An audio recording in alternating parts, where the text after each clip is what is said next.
All right, good afternoon, everybody. Welcome. We're going to give a minute or two for everybody to join us, but we're happy to see everybody. We'll get started shortly.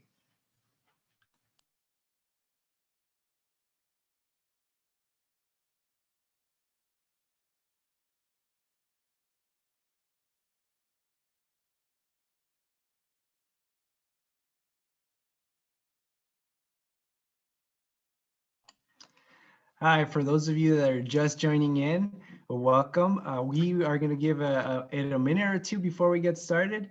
We'll get started in a little bit.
All right, welcome everybody.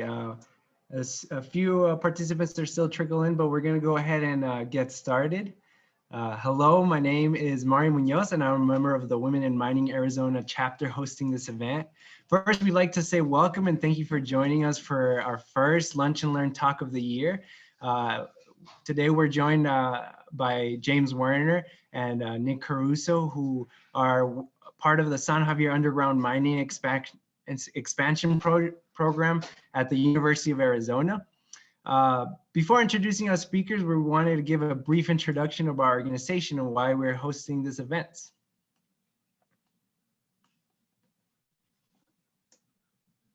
So we could go to the slide, please. The Women in Mining Arizona chapter, or WIM for short, is a nonprofit organization which is committed to promoting education on technical, economic, regulatory, and other mining-related topics. To continue to meet this commitment during COVID, we are hosting this Lunch and Learn event and plan to host an upcoming series of events continuing throughout this year. So be on the lookout for some of those events, and we're gonna also be sharing the dates on those later on.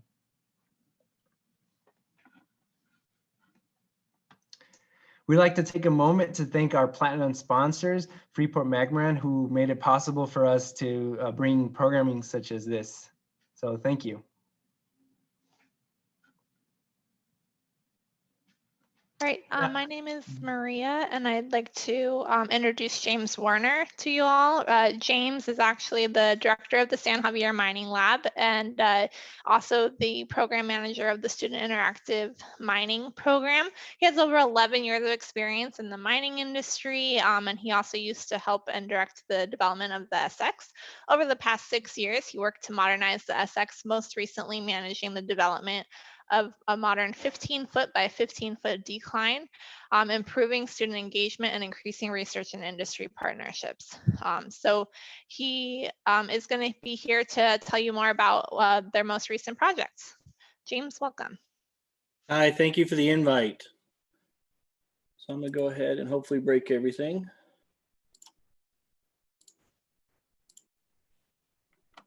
Yeah, and as James gets set up, also a quick reminder, if you have any questions throughout the presentation, there is a chat option where you can type those in. There's also a Q&A box down at the bottom of the screen next to the chat, where you can also enter your questions. And feel free throughout the presentation to type those in, and we're gonna send them over to James. So we really appreciate the invite to present. Me and Nick are pretty excited about what we got going on out here. We believe this is a turning point for the SX and kind of the capabilities and what we have to offer both the UA and the industry for their research needs. So I'm going to go through real quick.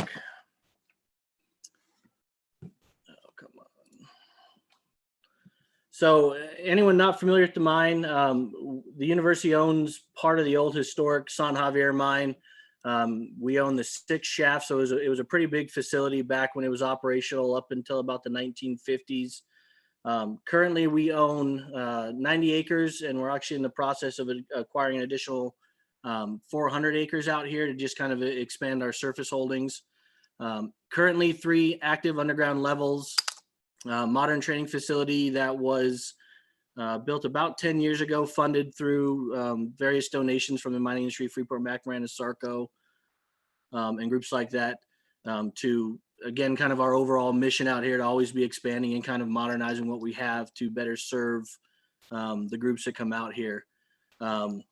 Recently, we installed underground FLIR cameras, both just to kind of monitor the underground workings, but also as we do training and research, being able to stream out videos. One of the things we hope to get through in the future is to be able to stream into the classroom on campus or things like that, so that we can get the mine in the classroom without having to bring people out to the facility. As of 2 or 3 years ago, Wi-Fi underground, again, to help us pull data out without having to physically be underground, as well as to feed our mine environmental monitoring system we installed not too long ago to be able to watch the underground workings. We have a functioning hoist that serves 2 of our 3 underground levels. And then, like I said, our recent addition, which is a real-time mine environmental sensing capabilities. So this is kind of a close-up shot of mainly where we're working. So at the bottom, you see our training center. Right there in the middle is kind of the old historic 6 shaft, the hoist house, our adit portal in the middle, and then our old decline that we no longer use. And then up at the top, we're getting into what we're developing the new decline into. So we have equipment sheds up there, laydowns, water tanks, and things like that. So basically what the SX is and why we're out here is we aim to provide a location that university personnel, industry personnel, third-party companies, things like that. We provide a location they can come out and do research and testing, training, basically anything they need involving mining. So the need we're trying to fill, and we're always working with UA and the industry and things like that. The need we're trying to fill is anyone in the mining industry knows it can be a little hard to get into an active mine if you're trying to close down drifts or things like that for research.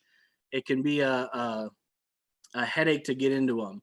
So what the SX provides is a flexible kind of open access location to where we're not producing a commodity. We're not an active mine. We're here to support the research.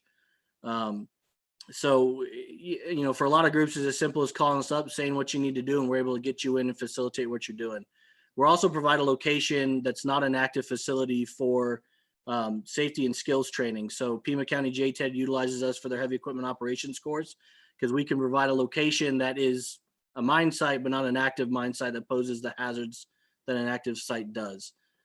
So we really don't have, kind of a core customer, but it's really anyone that needs a location to test things. The decline kind of gave us a lot of publicity lately, and we've even had groups from Planetary Sciences reach out to us because we have a location that can come play with things. So as part of kind of, like I said, our overall mission, we're always looking to expand and modernize and fulfill, the needs that the industry and the researchers have. So pictures of our training center there on the right, Wi-Fi in the building, smart TVs, classrooms, things like that. We get, students from all over coming out here, meetings, conferences, and things like that. So it's a nice location to where you can come. You've got the underground, you've got the mine, but you've also got the classroom and meeting spaces. And then we're really focused on the students, both mining students, geology students, things like that. So one of the things we did out here was a student interactive mining program, which provides hands-on training and certificates for kids coming into the industry and students coming into the industry. So, historically, the mine's kind of always been a place where students could come and get underground and learn how to run equipment and jackleg and things like that. And we decided we wanted to try and give the students something besides just the hands-on. So we built a certificate program, trying to capture the different skills that they get from the SX. You know, they learn the industry in the classroom, but then they can come out here and kind of get their hands dirty and get the experience on an actual, you know, underground location. So we facilitated a lot of research over the years. Pima County JTED, the U.S. Army, Border Patrol, Bureau of Land Management, first responders come out here. Technology companies were kind of a really cool place to come out and test drones and things like that. So we've really worked over the last 6 years or so to kind of turn the facility into a place that is, you know, conducive to the research. So just a couple of pictures of different geology classes, what we used to call student shifts, installing our mine sensors and things like that. So we, you know, it's not just research or just, you know, ventilation classes coming out here, but it's also independent research projects, part of the scanning on campus and things like that. They're able to come out here and get the hands-on portion. So kind of over the last 2 years, what we really worked on is taking the SX from what I call the past, and I'll probably catch some heat for it, but historically we've always been jacklegs and ore carts and things like that. We don't have any mules, but that would have been cool. So we're trying to take it from really old school mining techniques, which isn't something we want to get rid of, but we know that, you know, we realize there's a gap. Kids were seeing jacklegs and overshots and ore carts, but they were missing kind of the modern mining techniques. So the whole decline push we've been doing and the partnerships we've been growing is to take the mine from kind of the old school mining techniques into what they're actually going to see when they hit industry.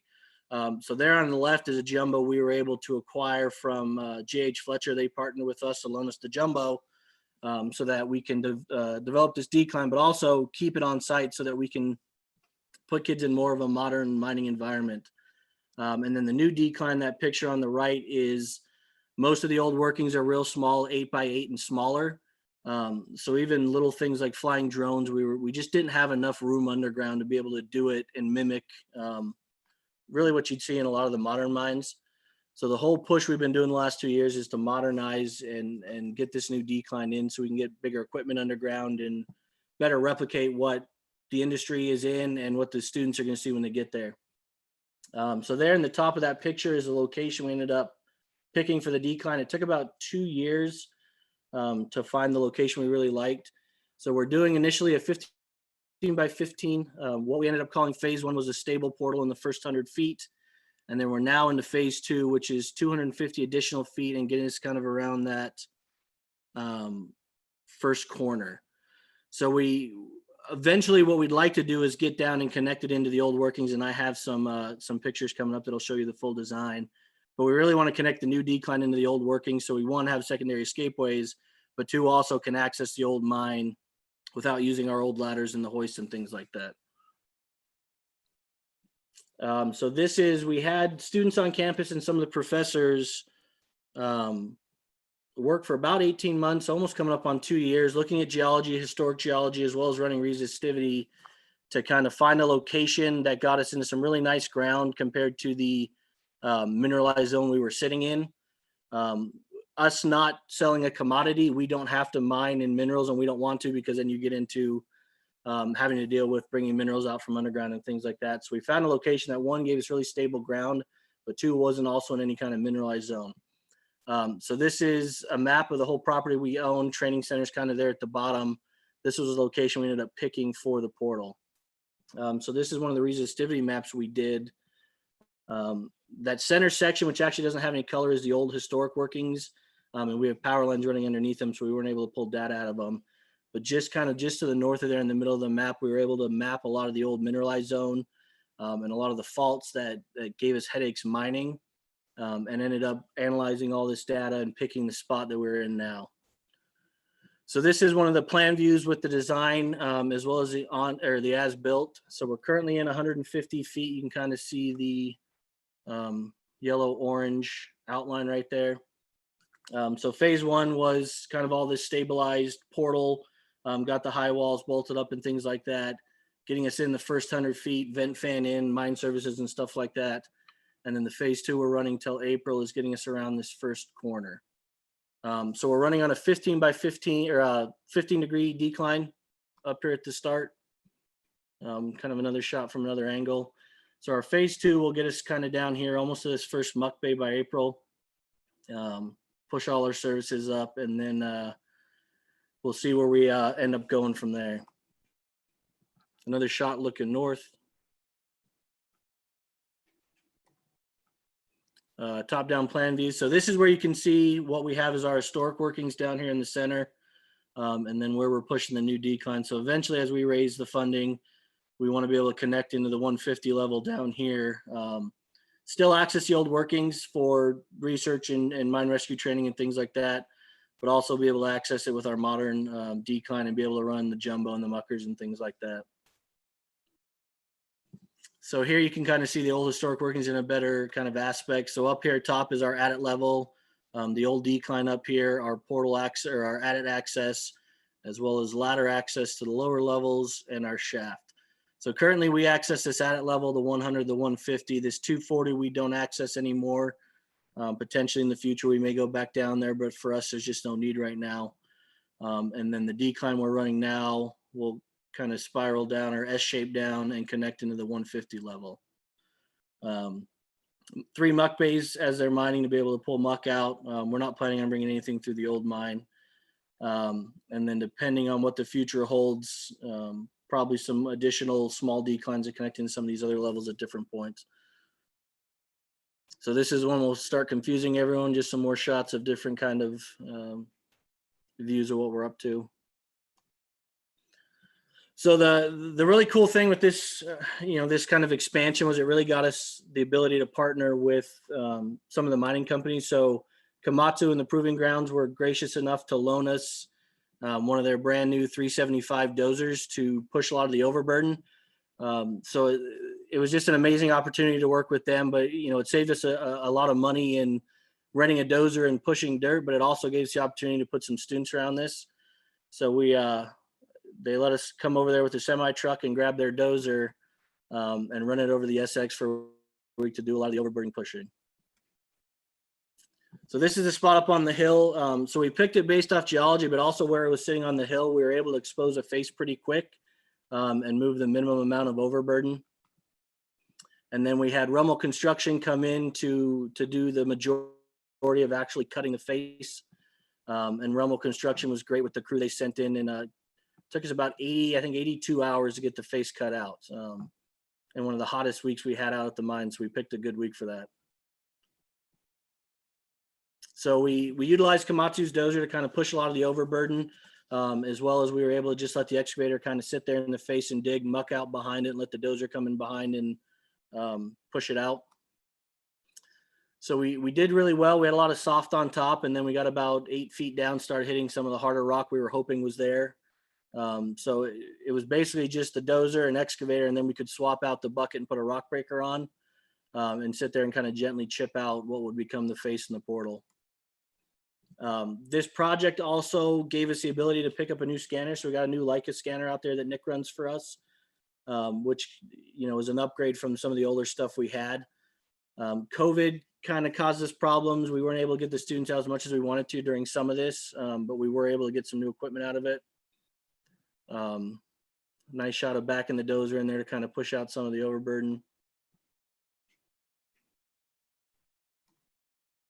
And then this was the very last afternoon after we kind of got the face cut, just cleaning up to be able to get the underground contractor in there. So this is facing west, the training center, and most of the mine is off to the left in the picture.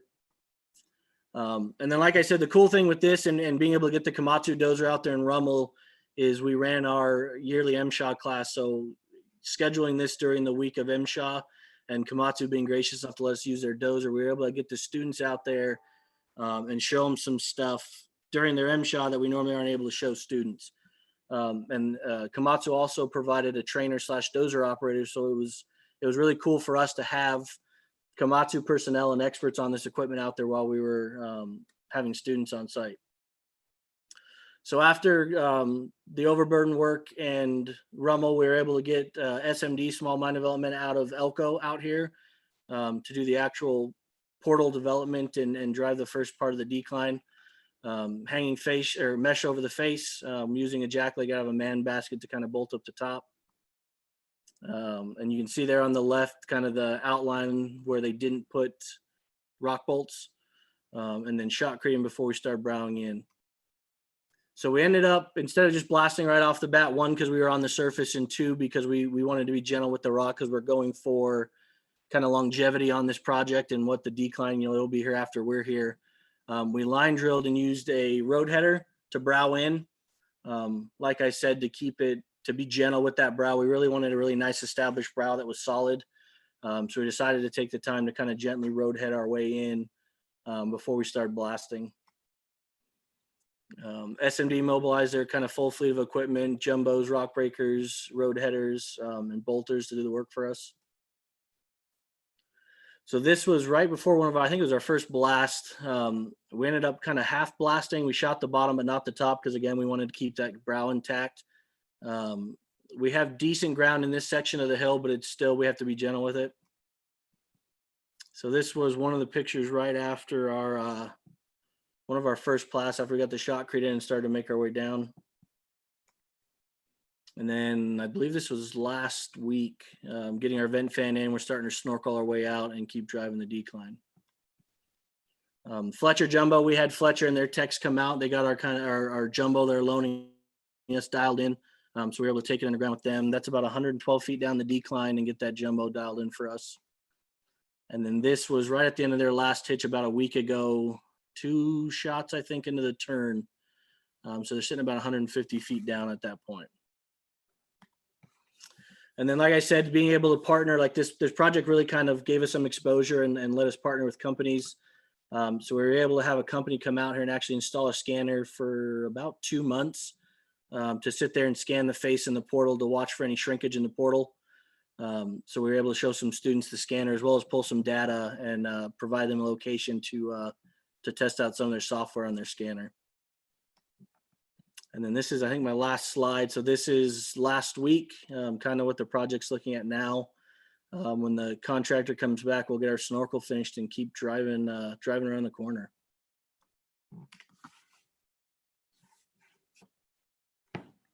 So that's my last one, Mario. So I did see some questions pop up. Yeah, I can go ahead and help you with those. I've been keeping track of them. This was a great presentation. Thank you. Do you work directly with the tribe? So we don't. We're actually just south of the reservation. So we don't have any land that belongs to the tribe.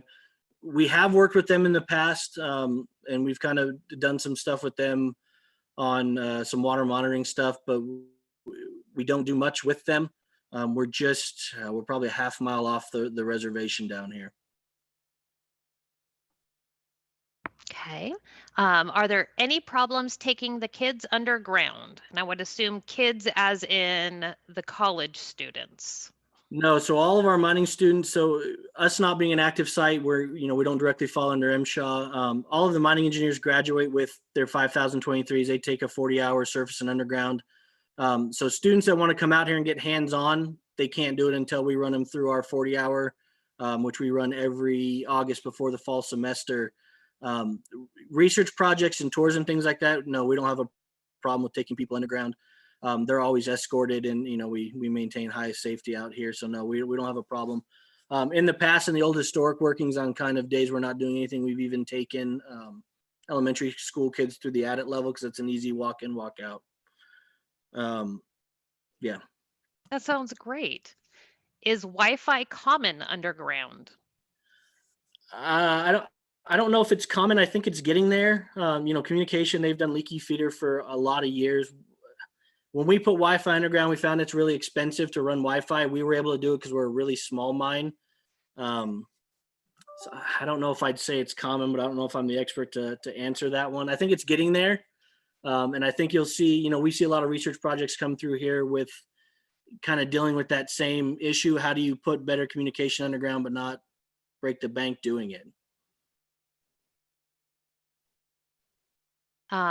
Who does the blasting for the mine? So we do have our own ATF permit. So depending on what we're doing, we do our own blasting.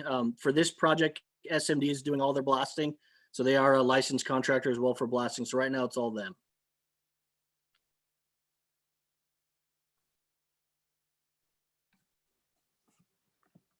go.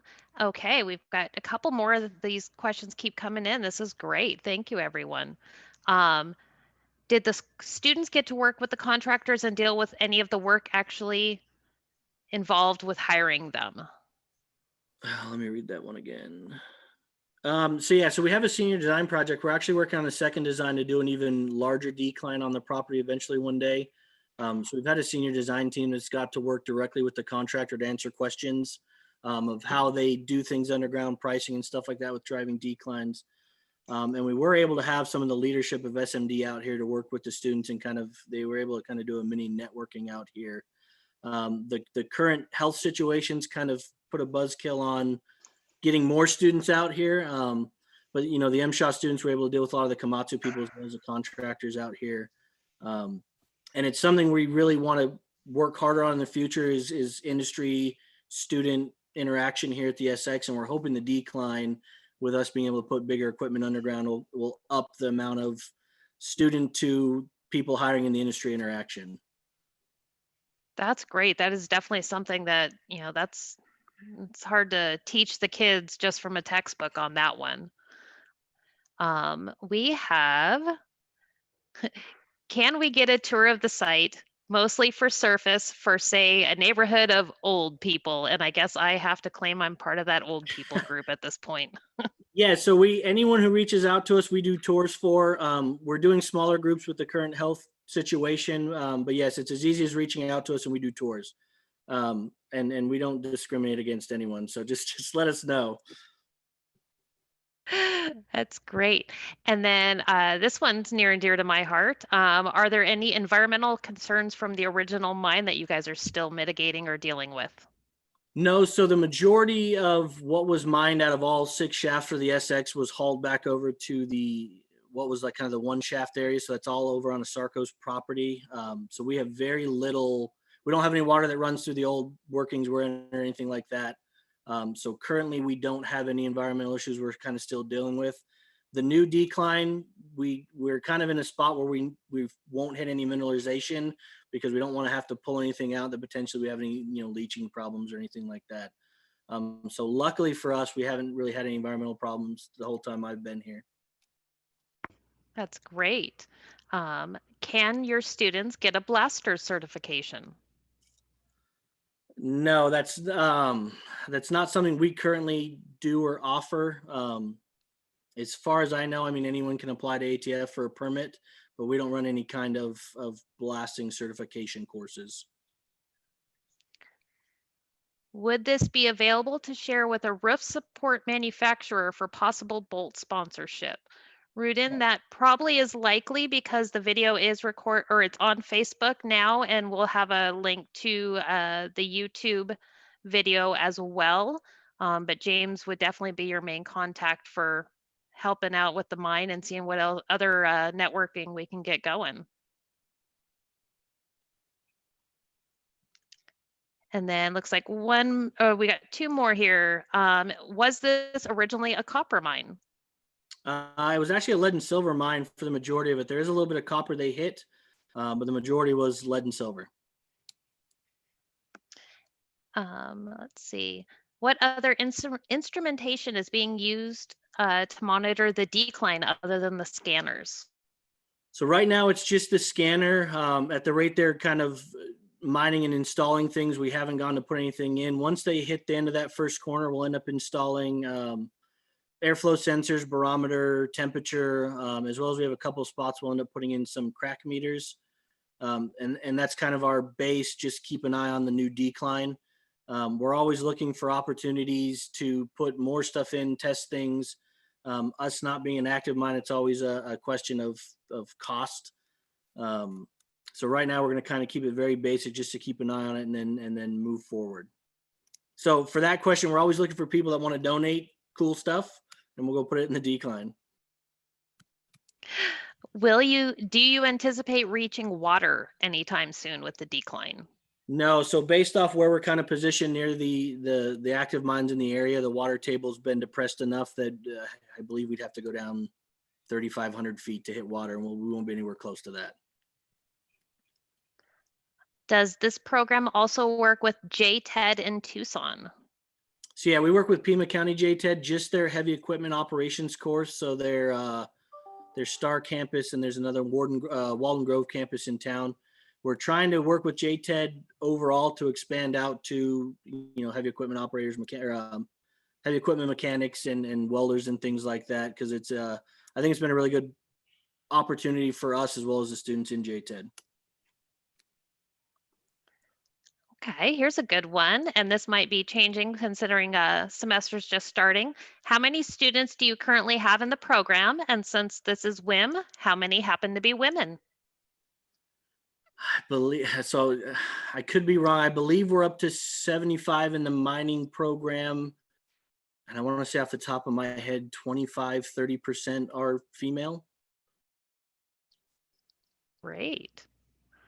And then we've got a question here that I think you've kind of gone over. So since it's not an active mine and we're not mining any metals, the operations that are going on is kind of just general operations maintenance to get all the students understanding what they would be expected to see in other operations.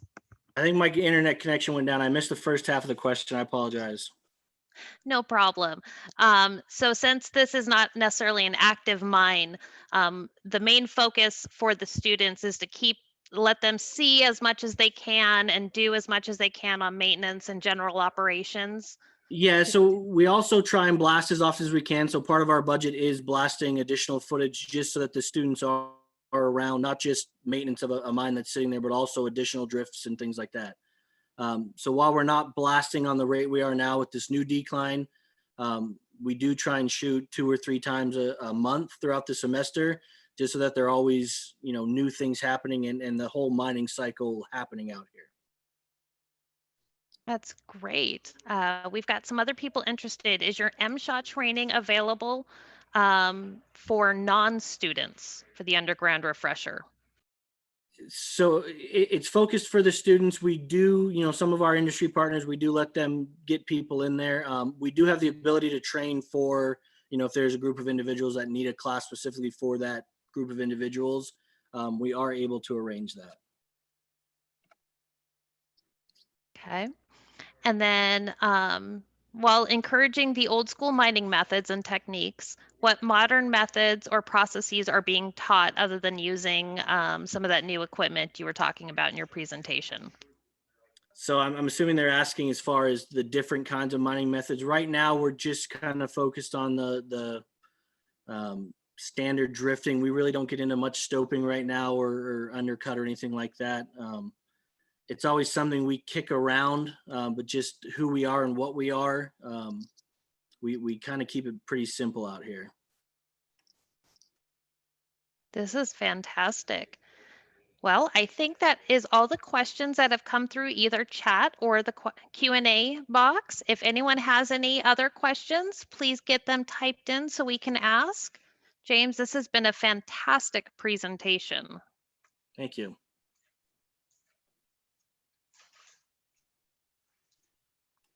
I think it's going back to Miss Maria right now to thank us for our time. Sorry about that. Yes. So thank you for joining us today.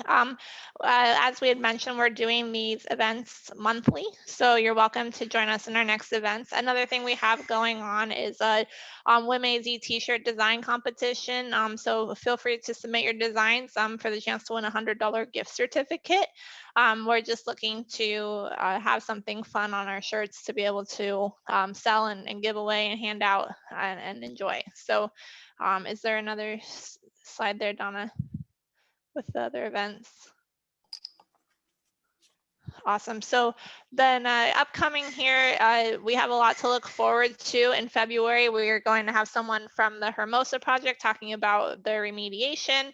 In March, we'll have hydrology, construction, and testing of the Florence Copper in situ recovery project. And then in April, we'll be talking about shaft sinking at Resolution Copper. So if any of you are working at companies who'd be interested in sponsoring any of these events, feel free to let us know. Or if you have a subject you would like us to address as well, feel free to send that out to us and we'd be happy to look into that as also. But thank you everyone for your time. I think James has a video he'd like to share, but feel free to just watch that if you're interested. Thank you for joining us.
So students get involved.